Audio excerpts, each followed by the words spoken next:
હવે મૂળ પ્રોમોલ્ગેશનથી જેટલી નોંધો છે હાંકડિયાની કોલમમાં ઘટતી હોય તો એ સુધારી લેવી જોઈએ.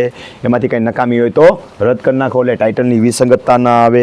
એમાંથી છેલ્લી 2000 પછીની જેટલી હોય ને એટલાના સાદની કાગળ જોઈએ.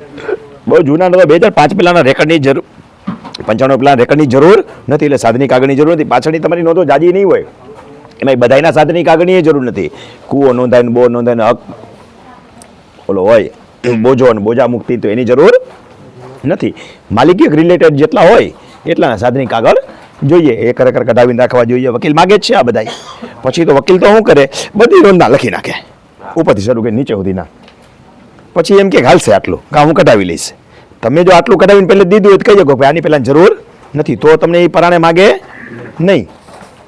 કોઈ પણ વાંધા વચકા કાંઈથી આવે તો વિવાદ રજિસ્ટરની અંદર હોય આમાં ટપકાવેલું હોય એમાંથી વિવાદ રજિસ્ટરની કોપી મેળવવી જોઈએ. વિવાદ પતી ગયો છે કે નહીં એ તપાસ કરવી જોઈએ. નકર ઉઠતા કે જે આપણે લીધા કહેવાય જમીન ખરીદી છે ત્યારે તો આ બધા ડોક્યુમેન્ટ ચેક કરવા જોઈએ. હવે ખરીદ વેચાણના કિસ્સામાં આગલાવાળાના દસ્તાવેજો થઈ ગયા હોય એની ઓરિજિનલ કોપી જરૂરી નથી.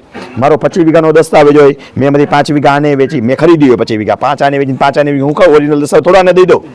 ઓરિજિનલ તમારી પાસે તો એની સર્ટિફાઈડ નકલો હોવી જોઈએ. આગલા ખરીદ વેચાણવાળાના સર્ટિફાઈડ નકલો ઓનલાઈન મળે છે. હવે તો છોકરા બધા હાથે કાઢી લઈએ અંદર નાખો એટલે ફટ દઈને તમને બીજી કલાકે મળી જાય છે. પ્રિન્ટ કાઢી લો ઓથેન્ટિક છે. પહેલાં તો લાઈનમાં જવું પડતું હતું. થોડાક નિવેદ બિવેદ ધરવા પડતા હતા. એના વગર માતાજી પ્રસન્ન થતા નહોતા.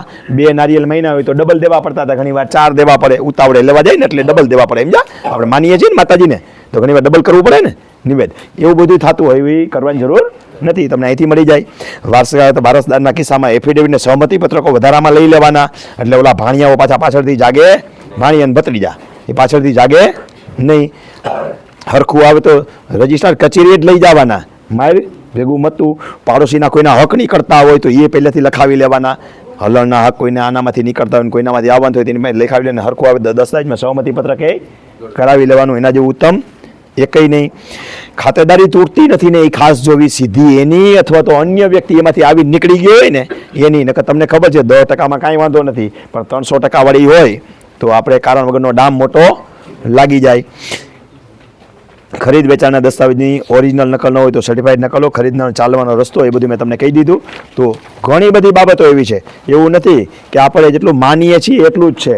રેવન્યુ રેકર્ડ અત્યાર સુધી વિડીયો સાંભળવાળા બધા એને તાલીમ કેમ્પમાં આવેલા બધા કે આપણે સુધી અત્યાર સુધી 7 નંબરના ડોક્યુમેન્ટ બારીએ મળે એને જ માનતા હતા. એટલું કાંઈ નથી. તો પાસેરામાં પૂણી જેટલું છે. બાકી ઘણા બધા ડોક્યુમેન્ટની જરૂર પડે